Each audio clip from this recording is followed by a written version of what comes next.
সাংবাদিকবৃন্দ এবং বিশেষ করে আমাদের অনেক নেতৃবৃন্দ আছেন, কমিউনিটি নেতৃবৃন্দ আছেন। আমাদের মধ্যে পরিচয় ইতিমধ্যে জামাল আহমদ খান দিয়েছেন, আমাদের সিলেট সিটি কর্পোরেশনের বারবার নির্বাচিত কাউন্সিলর জনাব আজাদুর রহমান আজাদ এখানে আছেন। আমাদের মধ্যে উপস্থিত আছেন আমাদের সিলেট মহানগর আওয়ামী লীগের সাংগঠনিক সম্পাদক ডাক্তার আরমান আহমদ শিপলু, আমাদের সাবেক মেয়র জনাব বদরুদ্দিন আহমদ সাহেবের সুযোগ্য পুত্র, এবং উপস্থিত আছেন আমাদের ৩৬ নম্বর ওয়ার্ডের সম্মানিত কাউন্সিলর জনাব হিরণ মোহাম্মদ দিম্পু সহ আমাদের সম্মানিত সাংবাদিক ভাই বোনেরা। আপনাদেরকে আমি ধন্যবাদ জানাই, কৃতজ্ঞতা জানাই যে আপনারা কষ্ট করে আপনাদের সময়, মূল্যবান সময় নষ্ট করে আপনারা এখানে উপস্থিত হয়েছেন। সম্মানিত সাংবাদিক বন্ধুগণ, প্রথমে আমি আপনাদেরকে শুভেচ্ছা জানাই এবং কৃতজ্ঞতা জানাই। আপনাদের মাধ্যমে যারা প্রবাসী বাঙালিরা আছেন, এই দীর্ঘদিন আমি প্রবাসী ছিলাম, পরবর্তী সময়ে বাংলাদেশ আওয়ামী লীগের সংগ্রামী সভানেত্রী তৎকালীন মাননীয় প্রধানমন্ত্রী রাষ্ট্রনায়ক শেখ হাসিনা আমাকে সিলেট সিটি কর্পোরেশন নির্বাচনে আওয়ামী লীগের প্রার্থী করেছিলেন এবং সিলেটের সম্মানিত নাগরিকবৃন্দ, হযরত শাহজালাল সাফরানের পূর্ণভূমি সিলেটের মানুষ, মা বোনরা থেকে শুরু করে আমাকে ভোট দিয়ে নির্বাচিত করেছিলেন। এবং আমি এখান থেকে বিশেষ করে আজকে যে এলাকায় বসে, এই পূর্ব লন্ডনের ব্রিক লেন এলাকায় বসে যেখানে প্রেস কনফারেন্সে আপনাদের সাথে কথা বলছি, এই এলাকায় আমি দীর্ঘদিন ছিলাম। এই প্রবাসীদের একটি বিশাল সাপোর্ট আমরা পেয়েছি। দলমতের ঊর্ধ্বে উঠে সবাই আমাকে সাপোর্ট দিয়েছিলেন। ওনাদের একটি আশা ছিল যে প্রবাসী অধ্যুষিত এই সিলেটে যাতে তাদের অনেক ইনভেস্টমেন্ট আছে, তাদের অনেক বাড়িঘর, তারপরে তাদের ব্যবসা প্রতিষ্ঠান এবং তাদের শেকড়, কিন্তু বিশেষ করে আমাদের নতুন প্রজন্ম যারা, তারাই শেকড়ের টান যাতে সিলেটে যেতে পারে। তো এই আশা নিয়ে তারা আমাকে সেখানে নির্বাচিত করেছিলেন যে আমি দীর্ঘদিন যেহেতু প্রবাসী ছিলাম, আমি সে আশা বাস্তবায়নের লক্ষ্যে এবং সিলেটের মানুষের যে স্বপ্ন, সেই স্বপ্ন বাস্তবায়নের জন্য আমি কাজও শুরু করেছিলাম। কিন্তু অত্যন্ত দুঃখের বিষয়, দুর্ভাগ্যজনকভাবে আমি মনে করি এটা আমারই দুর্ভাগ্য যে আমি সিলেটের মানুষকে 5 বছরের জন্য নির্বাচিত হয়েও আমি সেই টেনিওর পুরো করতে পারি না। আপনারা কারণটি জানেন, আমি দিকে যেতে চাই না। আবারও আপনাদেরকে ধন্যবাদ জানিয়ে, সম্মানিত সাংবাদিকবৃন্দ, আপনারা দেখেছেন বিগত কয়েকদিন আগে সিলেটে মানে বর্তমান প্রধানমন্ত্রী এসেছিলেন এবং সিটি কর্পোরেশন এলাকাও ভিজিট করেছেন, সিলেটে কয়েকটি প্রজেক্ট ভিজিট করেছেন। সেখানে একটি বক্তব্য আমাকে আমার দৃষ্টি আকর্ষিত করেছে এবং শুধু আমার নয়, এখানে আমার ডান দিকে বাম দিকে যারা এবং সামনে যারা বসে সাংবাদিক বন্ধুদেরকে এবং সিলেটের মানুষকে আহত করেছে এবং প্রবাসীদেরকে আহত করেছে। আপনারা জানেন এখন যিনি প্রবাস কল্যাণ বিষয়ক মন্ত্রী, যিনি 2বার কিন্তু সিলেটে নির্বাচিত মেয়র ছিলেন, উনি একটি বক্তব্য দিয়েছেন যে বিগত উনি যখন মেয়র ছিলেন তখন কিন্তু বাংলাদেশের প্রধানমন্ত্রী ছিলেন বঙ্গবন্ধু কন্যা শেখ হাসিনা, রাষ্ট্রনায়ক শেখ হাসিনা, এবং আওয়ামী লীগ ক্ষমতায় ছিল পুরো সময়টাই, এবং অর্থমন্ত্রী ছিলেন জনাব আবুল মাল আব্দুল ভুইত, সিলেটের কৃতি সন্তান।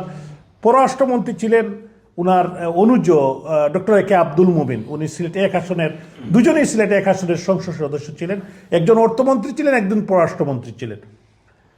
এবং পরবর্তী সময়ে আপনারা দেখেছেন উনার যে 10 বছর, এবং আমাদের সাবেক মেয়র যিনি প্রথম মেয়র নির্বাচিত হয়েছিলেন জনাব বদরুদ্দিন আহমদ কামরান, উনি করোনার সময় ইন্তেকাল করেছেন, ইন্না লিল্লাহি ওয়া ইন্না ইলাইহি রাজিউন, এবং উনি 10 বছর উনি মেয়র ছিলেন। পরবর্তী 10 বছর আরিফুল হক চৌধুরী সাহেব ছিলেন। তো আরিফুল হক চৌধুরী সাহেব একটি কথা বলেছেন যেটা সবাইকে আহত করেছে। যে কথাটা হলো, উনি বলেছেন যে উনার 10 বছরে সিলেটে কোনো সরকারের পক্ষ থেকে কোনো ফান্ড দেওয়া হয় নাই, কোনো উন্নয়ন হয় নাই, উন্নয়নে বাধাগ্রস্ত করা হয়েছে। উনার যে 10 বছর, পূর্ণ 10 বছর, এই পূর্ণ 10 বছরে উনি কিন্তু আমাদের অর্থমন্ত্রী এবং পররাষ্ট্রমন্ত্রী কে পেয়েছেন, এবং এই সময়টা উনি কিন্তু পুরো সাপোর্টটা পেয়েছেন। আপনারা দেখেছেন অর্থমন্ত্রী উনাকে 1200 কোটি টাকা বাজেট দিয়েছেন, সিলেটের 22টি সড়াকরণের জন্য টাকা দিয়েছেন, নতুন স্টেডিয়াম হয়েছে সিটি পার্শ্ববর্তী এলাকা, রাস্তাঘাটের ডেভেলপমেন্ট, ওয়াটার ট্রিটমেন্ট প্ল্যান্ট হয়েছে আগেই, আমাদের বদরুদ্দিন আহমদ কামরান সাহেবের সময় শুরু হয়েছে, শেষ হয়েছে আরিফুল হক চৌধুরীর সময়ে। এবং 100% ইলেকট্রিসিটি এই সিটির এই যে সাইড এলাকা সিলেটের যে উন্নয়ন হয়েছে, অভূতপূর্ব উন্নয়ন। এটা কিন্তু কোনো লোক, সিলেটের কোনো লোক এটা অস্বীকার করবে না। কিন্তু অত্যন্ত দুঃখের বিষয়, উনি যেভাবে বলেছেন, এটা সিলেটের মানুষকে, প্রত্যেকটি নাগরিককে আহত করেছে। যে রাজনীতির কারণে রাজনীতি, আমি মনে করি যে যার যা প্রাপ্য তা আমাদের বলা উচিত, যার যা প্রাপ্য তা দেওয়া উচিত। আরিফুল হক চৌধুরী সব খারাপ কাজ করছেন এটা আমি বলবো না। উনি যে সুযোগ সুবিধা নিয়েছেন, উনি কিন্তু অর্থমন্ত্রীকে ঈদের সময় রিক্সা নিয়ে ঘুরেছেন, ডক্টর মুমিনকে উনি সংবর্ধনা দিয়েছেন। আবার উনি বলছেন যে ওনাদের কাছ থেকে কোনো সুবিধা পান নাই, অর্থমন্ত্রীকেও দিয়েছেন। এবং উনি কিন্তু ধরেন সাবেক অর্থমন্ত্রী ছিলেন জনাব সাইফুর রহমান সাহেবকে উনি ম্যানেজ করেছেন, আব্দুল মুহিত সাহেবকেও ম্যানেজ করেছেন, ডক্টর একে আব্দুল মুমিনকেও উনি ম্যানেজ করেছেন। সিলেটের আওয়ামী লীগের সাংগঠনিক সম্পাদক, সিলেটের প্রভাবশালী নেতা মাননীয় সংসদ সদস্য জনাব শফিউল আলম চৌধুরীকে ম্যানেজ করেছেন। উনি কিন্তু সবাই বলে উনি একজন ম্যানেজ মাস্টার। তো উনি ম্যানেজ করেই চলেছেন এবং সরকারের পূর্ণ সহযোগিতা পেয়েছেন। সরকার ওনাকে সহযোগিতা করছে বলেই উনি যে রাস্তাঘাটের ভাঙচুর করেছেন, হকার উচ্ছেদ করেছেন, সরকারের সহযোগিতা নিয়ে করেছেন। ওনাকে স্বীকার করতে হবে, সিলেটের মানুষ স্বীকার করে। তো ওনাকে অনেকেই কিন্তু বলতে শোনা যায় যে উনি কিন্তু নাটক পছন্দ করেন এবং নাটক করে কথা বলেন। এখন দেখেছি উনি কিন্তু জিন্নাকে লাগিয়েছেন। তো এইটা অন্য কথা। কিন্তু বিষয়টা হলো যে সিলেটের মানুষ কিন্তু সবসময়, এই আধ্যাত্মিক নগরের মানুষ কিন্তু সবসময় কিন্তু সত্য কথা বলার চেষ্টা করে। এবং যারা রাজনীতি করেন তাদের মধ্যে একটি সহমর্মিতা, একটি আন্তরিকতা সবসময় ছিল। দেখেন, উনি বিএনপির মেয়র হয়েও বিএনপি থেকে নির্বাচিত হয়েছেন, কিন্তু আওয়ামী লীগের মন্ত্রী যারা, সম্মানিত মন্ত্রী যারা হয়েছেন, এবং প্রধানমন্ত্রী নিজেও ওনার মাকে নিয়ে উনি প্রধানমন্ত্রীর সাথে দেখা করেছেন এবং ওনাকে সাপোর্ট করে এসেছিলেন, বলেছিলেন ওনাকে দেখে রাখার জন্য। প্রধানমন্ত্রী কিন্তু দেখেই রেখেছেন এবং সমস্ত একনেকে 1200 কোটি টাকা একসাথে সিলেট সিটি কর্পোরেশনকে দেওয়া হয়েছিল। সিলেটের যে 6 লাইনের কাজ হচ্ছে, আপনার সিলেট তামাবিল 4 লাইনের কাজ হচ্ছে, এই যে উন্নয়ন সিলেটে হয়েছে, একটি অভূতপূর্ব। সিলেট উসমানী বিমানবন্দরের যে নতুন বিমানবন্দর কাজ হয়েছে, আমাদের সিলেটের যে আপনার নতুন একটি স্টেডিয়াম হয়েছে দৃষ্টিনন্দন। এটা কিন্তু বিশ্বের খুব কম দেশে কিন্তু এরকম দৃষ্টিনন্দন স্টেডিয়াম আছে। তো এটা কিন্তু অস্বীকার করার কোনো সুযোগ নেই। সিটি কর্পোরেশনের যেখানে কুকুর তারপরে বিড়ালটা হাঁটতো, এখানে উনি স্পিডবোট নিয়ে উনি চালিয়েছেন, উনি দেখিয়েছেন। কেন? ওনার সাপোর্ট ছিল, অর্থমন্ত্রী, পররাষ্ট্রমন্ত্রী, এখানে গভর্নমেন্টের সাপোর্ট থাকার কারণেই কিন্তু এটা সম্ভব হয়েছে। তো আমি মনে করি যেটা ওনারা, আজাদুর রহমান আজাদ ওনার সাথে কাউন্সিলর ছিলেন, যদিও হিরণ মাহমুদ দীপু সাহেব উনি পরবর্তীতে আমরা একসাথে নির্বাচিত হয়েছি। আমাদের আর ডক্টর আরমান আহমদ শিপলু আছেন, ওনার পিতা তো 2 বার মেয়র ছিলেন, উনি তো সব কিছুই দেখেছেন কাছের থেকে। তো আমি বলতে চাই যেটা হলো যে আমরা সত্যকে সত্য, সাদাকে সাদা, কালোকে কালো বলবো।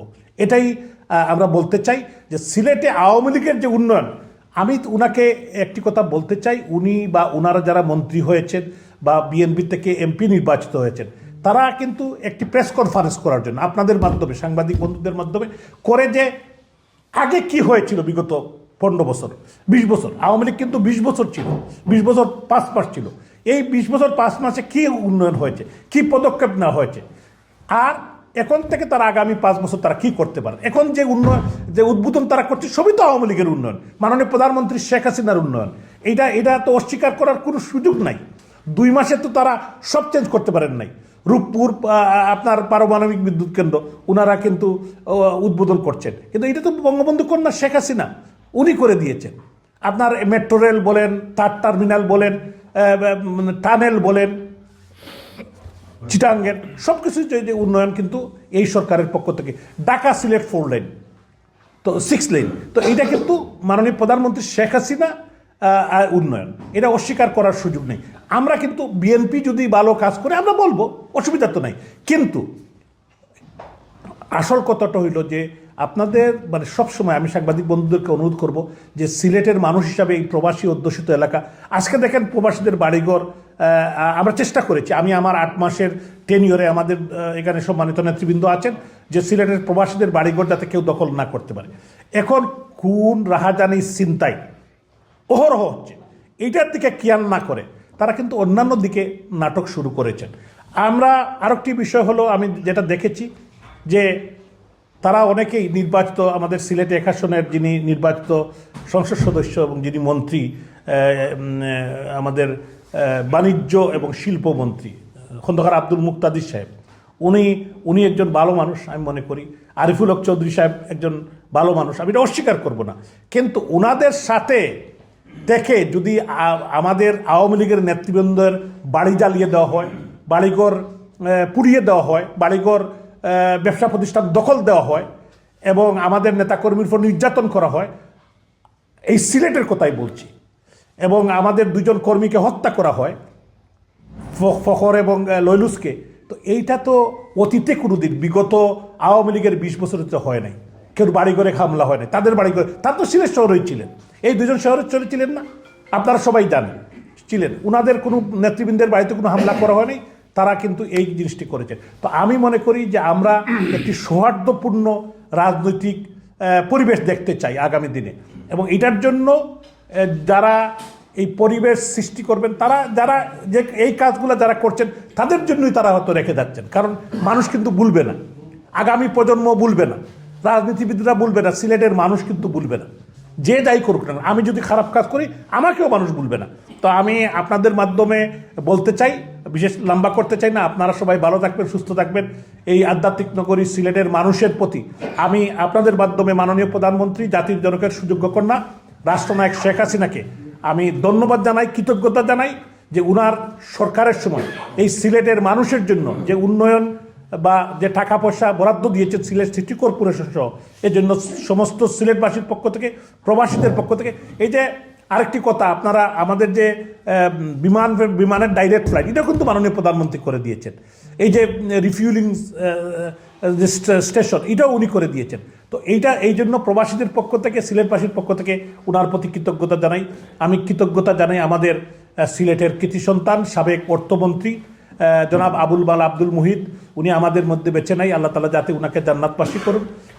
আমি শ্রদ্ধাভরে স্মরণ করি আমাদের সিলেটের সাবেক মেয়র, আমাদের নেতা, 2 বারের নির্বাচিত মেয়র, কমিশনার ছিলেন, পৌরসভার চেয়ারম্যান ছিলেন আলহাজ বদরুদ্দিন আহমদ কামরান, উনিও আমাদের মধ্যে নেই, আল্লাহ তাআলা উনাকে জান্নাতের শ্রেষ্ঠতম স্থানে যাতে প্রেরণ করেন। এবং উনি যদিও দেশের বাইরে আছেন, আমাদের সাবেক পররাষ্ট্রমন্ত্রী ডক্টর এ কে আব্দুল মোমিন, উনিও সিলেটের মানুষের জন্য অনেক কাজ করেছেন, উনাকেও ধন্যবাদ জানাই। আপনাদের সবাইকে অসংখ্য ধন্যবাদ, আপনারা সবাই ভালো থাকবেন। জয় বাংলা, জয় বঙ্গবন্ধু, জয় জননেত্রী শেখ হাসিনা। কে কী কথা বললো সেটা দেখার বিষয় না, বিষয়টা হলো কি আর আরিফুল হক সাহেব কি উন্নয়ন করলেন আর কোন মেয়র সাহেব কোন জায়গার কোন উন্নয়ন করলেন, সরকার কি দিল কিনা সেটা হলো মূল বিষয়। আরিফুল হক সাহেব কিন্তু আমাদের যে মাসিক যে আমাদের সম্মানী এবং বেতন ভাতা, সেই মাসিক এবং বেতন এবং আমাদের মাসিক যে সম্মানী, যেটা মানে আমাদের জনপ্রতিনিধিকে আমরা বলি আমাদের সম্মানী, এবং যারা চাকরিজীবী তাদেরকে দেওয়া হয় বেতন, সেই বেতন এবং ভাতা আমাদের সিলেট সিটি কর্পোরেশনের উন্নয়ন তহবিল থেকে আমরা অনেক মাসে দিতে পারি নাই। আমরা আমাদের যে সরকারের যে তহবিল থেকে, যে মানে জাতীয় সরকার মানে সেন্ট্রাল গভর্নমেন্ট থেকে, মানে জননেত্রী শেখ হাসিনা সরকার থেকে যে টাকাগুলো পেয়েছি, সেই টাকার বিভিন্ন ব্যাংকের যে ইন্টারেস্ট রয়েছে, সেই ইন্টারেস্ট থেকেও কিন্তু অনেক সময় আমরা মাসিক বেতন কিংবা সম্মানী আমরা নিয়েছি কিংবা দিয়েছি। সুতরাং আমার কাছে আপনি যে প্রশ্ন করেছেন যে উন্নয়ন যেটা করেছেন আরিফুল হক চৌধুরী সাহেব, এইটার সাথে আমি সম্পূর্ণ দ্বিমত পোষণ করি। এই কারণে বলি, এখানে যে উন্নয়ন হয়েছে সেই উন্নয়নটা হয়েছে কি বাংলাদেশ সরকারের উন্নয়ন, এবং কি জননেত্রী শেখ হাসিনা সেই সময় সরকার ছিলেন তার উন্নয়ন। একটি কথা আপনাকে বলি, দেখেন এই বাংলাদেশ স্বাধীন হওয়ার পরে আজকে প্রায় 50 বছরের উপরে, ম্যাক্সিমাম সময় কিন্তু আমাদের সিলেটের এবং সিলেট বিভাগেরই আমাদের অর্থমন্ত্রী সাহেব ছিলেন। আমাদের এই 2 জন ভদ্রলোকই ওনাদের জ্ঞান এবং ওনাদের সামনাসামনি আমাদের মতন এখানে যারা বসে রয়েছে, আমাদের মেয়র সাহেব সুদ্ধা তাদের জ্ঞানের কাছাকাছি আমরা কেউ নেই। দুজনই মরহুম ব্যক্তি, জনাব সাইফুর রহমান সাহেব এবং আবুল মাল আবুল মহিষ সাহেব। এই দুইজনই হলেন গিয়ার এই সিলেটের এবং বাংলাদেশের জন্য ওনারা যেটা করে গিয়েছে, বিশেষ করে সিলেটের জন্য, যেহেতু তা ওনাদের মূল বাড়ি এবং তাদের মূল ঠিকানাটাই হলো সিলেট। সুতরাং সেইটা আমার মনে হয় আমরা খুব খাটো করে দেখার কোনো প্রয়োজন নাই। বিশেষ করে সাইফুর রহমান সাহেব এবং আবুল মাল আবুল মহিষ সাহেবের দুজনকেই আমি বলবো। আমরা ওনাদেরকে ছোটো করতে গিয়ে আমরা যদি বড় হওয়ার চিন্তা করি, তাহলে মনে করি যে আমরা এটা ভুল রাজ্যে এবং ভুল জায়গায় বসবাস করতেছি। আমি মনে করি যে সিলেটের উন্নয়নের ব্যাপারে আমাদের যে জননেত্রী শেখ হাসিনা এই লন্ডনে বলে না, সিলেটে গিয়ে বলতেন যে ওনার দ্বিতীয় বাড়ি হলো গিয়ারি সিলেট। উনি কিন্তু দ্বিতীয় বাড়ি রংপুর বলেন নাই। এর মূল কারণটি হলো গিয়ারি ৭৫-এর 15ই আগস্টের পর ওনাকে সিলেটের মানুষ, বিশেষ করে আমাদের সিলেটের সাবেক স্পিকার আল্লাহ হুমায়ুন রশিদ চৌধুরী সাহেব ওনাকে যে আত্মীয়তা করেছেন, যে সম্মান দিয়েছেন, যে শেল্টার দিয়েছেন, সেইটা উনি তার মৃত্যুর আগ পর্যন্ত মনে রেখেছেন, কথা বলেছেন। আমাদের হুমায়ুন রশিদ চৌধুরী সাহেবের কথা বলেছেন এবং হুমায়ুন রশিদ সাহেবের সহধর্মিনীর কথা বলেছেন আমাদের জননেত্রী শেখ হাসিনা এবং ওনার ছোট বোন শেখ রেহানা। সুতরাং সেই আলোকে এবং কি পরবর্তীতে যুক্তরাজ্যে আগমন এবং এর পরবর্তীতে ভারতে যাওয়া, এই সব পিছনেই কিন্তু আমাদের সিলেটের মানুষ এবং কি সিলেটের আওয়ামী লীগ এবং কি যুক্তরাজ্য আওয়ামী লীগ অঙ্গাঙ্গিভাবে জড়িত ছিল। সেই কারণেই জননেত্রী শেখ হাসিনা সবসময় বলতেন যে উনার বাড়ি টুঙ্গিপাড়া হইতে পারে, উনার বাপের বাড়ি, উনার বাড়ি রংপুর হইতে পারে, কিন্তু উনার দ্বিতীয় বাড়ি হলো গিয়ারি সিলেটে। এই কারণে সিলেটের উন্নয়নের ব্যাপারে উনি সবসময় বলতেন এখানে কে কোন দলের সেটা দেখার বিষয় না। বিষয়টা হলো সিলেটের উন্নয়নের যে সময় যে প্রজেক্টটা নিয়ে গেছেন আমাদের অর্থমন্ত্রী, আমাদের পররাষ্ট্রমন্ত্রী, সেইটাই ফাঁস হয়েছে। এখানে আমাদের মাননীয় মেয়র সাহেব যেটা বলেছে সে ১২০০ কোটি টাকা, ১২০০ কোটি টাকা তো শুধু লেগে একটা লট, এর ভিতরে কিন্তু আরও রয়েছে ২৭৫ কোটি টাকা রয়েছে, ২৩২ কোটি টাকা রয়েছে, আরও আনুষঙ্গিক অনেক কিছু রয়েছে। আপনি যে উন্নয়নের কথা বলেন এবং সিলেটের সৌন্দর্যবর্ধনের কথা বলেন, তাহলে আজকে দেখবেন আমাদের আপনি বাস্তবতাটা হলো আমার ডান দিকে বসা আমাদের ডক্টর আরমান আহমদ শিবটু, তার বাবা আমাদের নেতা বদরুদ্দিন আহমদ কামরান ছিলেন। এখানে উনি মেয়র সাহেব বক্তৃতা রেখেছেন, আমাদের সিনিয়র লিডার ফার্স্টবারের কাউন্সিলর আজাদুর রহমান আজাদ ভাই বক্তব্য রেখেছেন। আমি শুধু আজকের এই প্রেস কনফারেন্স থেকে আমাদের সাবেক যে মেয়র সাহেবের বক্তব্য, সেই বক্তব্যর তীব্র নিন্দার পাশাপাশি শুধু আপনাদের সম্পর্কে একটাই উল্লেখ করি, ২০২৩ সালে নির্বাচিত হওয়ার পরে উনি কিন্তু মেয়র ছিলেন।